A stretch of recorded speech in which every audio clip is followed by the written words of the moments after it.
J. Jonah Jameson hates Spider-Man, but just how far is he willing to go to get one up on old Spidey? In Amazing Spider-Man 20, we're about to find out as we pick up directly from last issue. Oh, thank God, I don't have time for this mystery nonsense. You have nothing but time. You don't do anything but show up here every now and again. But Pete's walking home from school and some dude who's following him triggers his spider sense, follows him all the way to his home. So he waits for him to leave and is like, two can play that game, and next thing you know, Spidey has followed him to the phone booth. Remember those, kids? Unable to overhear the convo though, Pete returns home and the man returns to his creepy pervert spot to watch the house and is still following him the next day. At the Bugle, J. Jonah Jameson is having his 3 p.m. hissy fit but comes across a name, Dr. Farley Stillwell. Now, Pete is also entering the Bugle, so creepy McCreepster, still following Pete, goes, he'll be trying to get Nookie off that Betty bird again, so I'll go see the boss. Turns out, he doesn't have to go very far. His boss is J. Jonah Jameson. No way. They actually went and did it. But things are looking up for Pete, because Ned Leeds is off to Europe to cover the disarmament conferences. But before Pete can flip out and say, Betty, I'm your sugar daddy again, Triple J walks past with the stalker, a man he calls Mac Gargan. Sounds like a Scottish chokehold. Weird, but true. Betty asks Pete if he wants to go to the airport to see Ned off. Now they say particularly here, 1 hour's time. Just remember that, kids, but we're more interested in Jameson this issue because he's taken Gargan to see Dr. Stillwell, whose works include mutating animals. So he's got a rat that breathes water and a fish that breathes air. This never ends well. Oh yeah, life will find a way, especially in fiction. So Triple J offers 10 grand for Stillwell to concoct a formula, and in 4 panels, the Doc shaves Gargan's head, whips up a formula that will give him more strength than Spider-Man, and zaps him into super villainous. And in the next few panels, they've whipped him up a suit with a tail that he controls just by his own nervous system. Man, this guy is good, really good. Next panel, we see Pete and Betty saying goodbye as Ned's plane takes off. That's right, Stillwell knocked up a formula and invented and built a scorpion suit in just over an hour. What have you done today? Huh? Yeah, not created a future supervillain, I bet. After the airport, Pete ducks out so Spidey can go talk to Triple J, and Jameson is acting over-friendly. Mighty suspicious if you ask me, and we find out he's just trying to stall until the Scorpion shows up, and he does. Just as Spider-Man's leaving, Scorpion grabs him from behind. Coward! Yeah, and Triple J is like, get him, Scorpy, and do you know what? The Scorpion does. Spider-Man quickly realizes he's outmatched. The Scorpion is bigger and stronger, and it's like hitting a brick wall. Spidey backs off and webs up the Scorpion, which stalls him, but Scorpion realizes that his fingers are now like pincers, and he can cut himself out. Really? I can't really tell. Fingers like pincers? Just accept it. The Scorpion throws a web back at Spidey, and it's like, how do you like a taste of your own medicine? And the answer to that is, well, no, it sucks. Scorpion sends a right hook square to the chin. Spider-Man is defeated. Meanwhile, Dr. Stillwell is still analysing the work he has done, and oh no, he realises the mutation that gives Gargan his powers will keep increasing his evil nature, so he concocts a serum for him to drink that will solve everything. You know what? It's funny how effective serums are in comics, but what I really notice is that how many of Spidey's guys aren't basic evil, but their condition turns them mad, like Doc Ock's explosion and the arms melting to his nervous system, the Goblin serum, all these things that infect them with evilness. Like the 60s were so innocent. Oh no, people can't be bad. They need a reason to go all super villainy. Whereas today we just know better. Like, nah, that guy's just a jerk and his parents never said no to him. So now he's got a god complex and we're all like, hey, that's Bill at work. He did my taxes for me, then robbed my house and beat my dog as payment. But this evil nature of the Scorpion is ever rising, and he's like, hey, I just beat Spider-Man. I can beat anyone. And so he robs an armored car, and Triple J is all like, Despite having the bejesus beat out of him, Spidey wakes up and goes, I need to find the Scorpion quick. Stillwell meets up with the Scorpion, but obviously Gargan isn't interested in taking the serum. Scorpion climbs away. Stillwell climbs after him, but is like, just an ordinary human, so really, I mean, it's a fair effort, but not fair enough. He falls, throwing the serum at the Scorpion. The serum sails through the air past Gargan to land on the side of the building as Stillwell was found dead on the pavement below. The Scorpion's power, and thus his evil nature, increases. Inside the Bugle, Jameson realises what he's unleashed on the world. Spidey finds a Scorpion, but it's a repeat of the previous fights. Spidey's thinking that there's no way he can simply go toe-to-toe with this man. Scorpion knocks Pete down and goes after Jameson, the only man alive who knows his true identity. Up top, Spider-Man struggles to stand. A scream echoes from below. That sounds like Betty. When he enters the Bugle, he sees a Scorpion lunging for Jameson. Battered and bruised, Spider-Man kicks up another gear. He uses the small space, bouncing from wall to wall, webbing the Scorpion's eyes, webbing his feet to the ground. Blinded and off balance, Spidey rips the tail right off the back of the Scorpion. Then as the Scorpion recovers, he charges instead of runs away, relying on his spider sense to dodge blows before finally sending a double uppercut to knock the man unconscious. And all the while, Jameson is in the corner, cheering him on. When Spidey goes to leave, Jameson remarks, "You did it. You beat someone stronger than you." And Pete quotes David and Goliath. But Pete's worries aren't over. His face is bruised and cut. He's really messed up and he's got to lie to evil Overlord May and say he wasn't an accident. At school, Flash gives him heaps about being beaten up by a baby. And all the while, he has to re-sew his suit. But who gets the credit for defeating the Scorpion? Well, Jameson, of course. That's the Parker luck. Honestly, a really great issue and really shows Pete's ability to overcome adversity. I mean, he takes on the Scorpion twice and loses and gets right back up on his feet to go for a third round. The fight scenes are great, but the third one is the one that when I would say Pete goes full Spider. I mentioned this in a video, I'll link it somewhere if I can figure out how to do it. It's a theory about moments when Spider-Man goes full Spider, and this is what I'm talking about when he just relies on his spider instinct, his agility, his spider sense, his spider strength when he rips off the Scorpion's tail, the instinct to charge at the end. Great moment, great issue. Who's this guy getting out of jail? We haven't fought him. What's in the bag? Oh, it's the Beetle suit. So the Beetle would become a Spidey foe, but he first debuted in Strange Tales 123 after growing frustrated with his ordinary job as an aircraft mechanic and traded blows with the Human Torch and the Thing. And of course, he's out for revenge against the Torch. Why just him and not the Thing?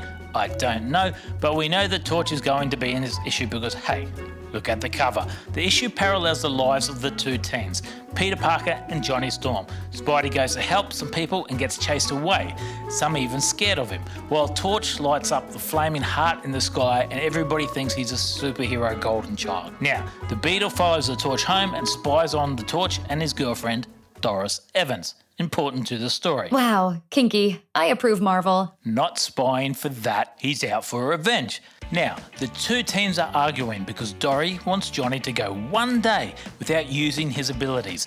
It's always getting in the way of what they're doing. The Torch leaves and the Beetle is like, hell yeah, that's total kidnap material. The next day, Dory gets bumped by some kids, drops a wallet and some other stuff, and who's there to pick it up? Another teen, Peter Parker. OMG. This is the perfect setup for a romantic comedy movie. But Pete doesn't notice the wallet until after Dory's already left with her other stuff and picks it up and decides to drop it home to her. Dory's all like, oh my god, how sweet. You want any sweet tea? And the two have a convo and Dory's like, wow, this guy's such a gentleman. Why can't Johnny be more like him? Cue Barry White music. Nah, Pete's just up and leaves. He's not a homewrecker, and Johnny arrives at the same time and is like, who the F is that? And while completely ignoring the dude stalking his house, and Johnny decides to go and flip out on Pete. Oh, this is gonna be good. You like a bit of guy-on-guy action, don't you? So Johnny yells Pete off about seeing his girls. Betty's there because they're trying to patch things up and she gets sad and upset because she thinks Pete's a player and because it's really just her thing now, isn't it? And for some reason Flash is there and is all like, Pete's just trying to show off, but tells the Torch to get lost. Loser. Meanwhile, Peter's like, the torch literally just ruined my date, so maybe it's time little old Spidey goes pay him a visit. But of course, he gets there just as the Beetle is arriving. Remember him, the antagonist? Yeah, we're back to the actual superhero stuff now. Spidey and the Beetle tussle, and the Beetle is like, that's a suction cup massage. And poor old Dory looks out the window and is like, okay, and rings Torch to say there's two dudes going at it, and Torch is like, yeah, this is just a test ride. A full day without flame on. Yeah, she's not gonna get me. Ha! She's so funny. Meanwhile, Spidey and the Beetle are still going at it, but Dory runs outside to say, down boy, down, and gets a hose and sprays him. But the Beetle's like, stuffs his punching stuff and kidnaps Dory and flies off. The Torch turns up and is like, hey Spidey, you are fighting the Beetle. You must be in cahoots with him. That doesn't check out. It never checks out, but it happens so often. But like always, they start seeing eye to eye and are like, do you know who the real enemy is? Carbohydrates, but also the Beetle. Let's go fight him, then celebrate with a low-carb snack afterwards. So the three of them tussle, which ends in a three-way collision, and the Torch fire cages the Beetle while Spidey wraps him up in a web. Dory is all like, nah, I'm sure Spidey is a bad guy. And the Torch is like, really? I don't really know about him still. Sometimes he's cool, sometimes he ain't. Meanwhile, Pete stares out over the city, thinking about how Jameson has turned everyone against him. How Betty is angry yet again at him. She's always angry. He needs to move on. He's like 16. It's true love for him at the moment, but he stands there and wonders if anything will ever go right for him. Will he always get shunned and loathed for trying to make the world a better place, while the Torch and others get prestige and admiration? Ugh, what a depressing ending. Welcome to the life of Peter Parker. Oh boy, the clown and his masters of madness. You know when you see villains with names like that, you're in for a bit of a filler issue. But you know what? Sometimes they surprise you. And this one actually does. Let's get into it. Look at these clowns. That's who we're taking on this issue. And oh my god, yes! Cannonball Man! Literally a guy with a helmet, no powers, no abilities, just a helmet shaped like a bullet. I honestly thought we'd never see him again. I need a moment to myself. Alright, I'm back. Where were we? The Ringmaster? Anyway, Spider-Man swings in on the Ringmaster and his goons who are like, we served our time. You can't do anything. We're not doing anything wrong. What?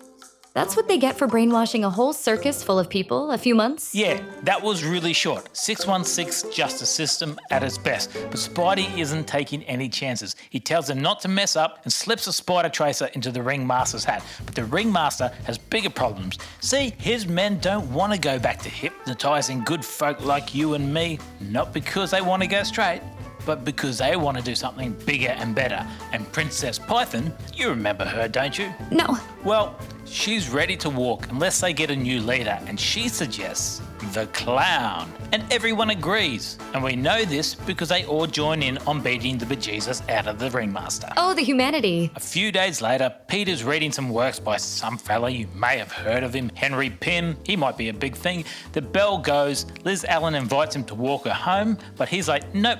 Gotta keep my distance for Betty, especially as she pops around, giving Pete the chance to explain that he's not dating the Human Torch's girlfriend.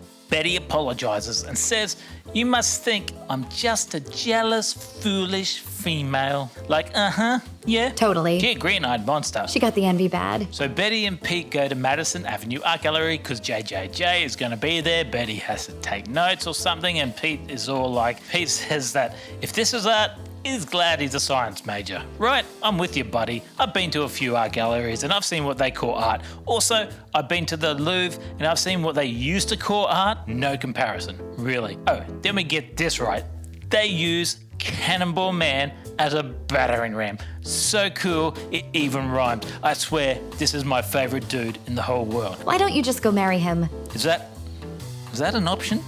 Do you think he'd go for that? Forget it. I can't. You sown the seeds to our future already. But back at the Not Art Gallery, the clown posse break in despite them being in the same section, having come through the front entrance. And they decide to steal some of the art while the clown distracts everyone. Pete recognises Boss Clown, and as our wedding present, Cannon Man headbutts Jameson. Seriously, it was meant to be. Huzzar. But Spider-Man is off to find the Ringmaster and his spider tracer. And look at this shot. Camera from below as he runs down the building. Awesome. He finds the ringmaster, but more importantly, the ringmaster's hat, and he uses it to hypnotize the ringmaster. And he could totally make the guy do anything, clap like a chicken, bark like a dog, but no. All he does is ask him for directions to the clown posse's hideout. Also, another classic shot. I feel Steve Ditko's pretty much inventing the classic Spidey poses with this very issue. Spidey turns up. Hell, he announces it. The clown posse attacks, but Spider-Man is too nimble. That is, until he's struck by a ball, then tripped up by the clown boss. He recovers, and out acrobats the acrobats. All is going well until enter Cannonball Man! Woo! I honestly don't know who to root for here, but Princess Python gets her mitts around Spidey, and I don't know, I guess she has like constrictor powers or something, because even with spider strength, all Spidey can think about is how the women in his life cause him nothing but trouble. Then he has his first dilemma over whether he can actually hit a woman or not. Absolutely not. You're just saying that because you're a girl. Pretty much, yeah. Well, Spidey can't break free, and the clown posse envelop him. But then Spider-Man forgot he was a total badass. So awesome. And then we get perhaps the saddest moment in comic book history. Cannonball Man is demobilized for the rest of the fight. I mean, sad, but still pretty funny. So having sorted out the men, Spidey is all like, let's sort out that Python lady, but oh no, she tries the seduction method. Every Teen Boy superhero's weakness. Spidey saves himself just in time, and the old princess don't like the old rejection, so goes, well, I know a guy who's, a little bigger anyway, and smashes Spidey into a room with Mr. overcompensating the snake. Anyways, the ringmaster turns up, bonks the clown on the head and steals the not paintings just as the police turn up to arrest everyone. Yes, that means Cannonball Man is going to jail. Hashtag release Cannonball Man. Hashtag Cannonball Man solo series. Hey, thanks for listening. If you enjoyed this approach, please like and subscribe for more videos. And remember, if you're interested in reading the full story, the easiest way is to sign up to Marvel Unlimited at marvel.com/unlimited. I need to breathe.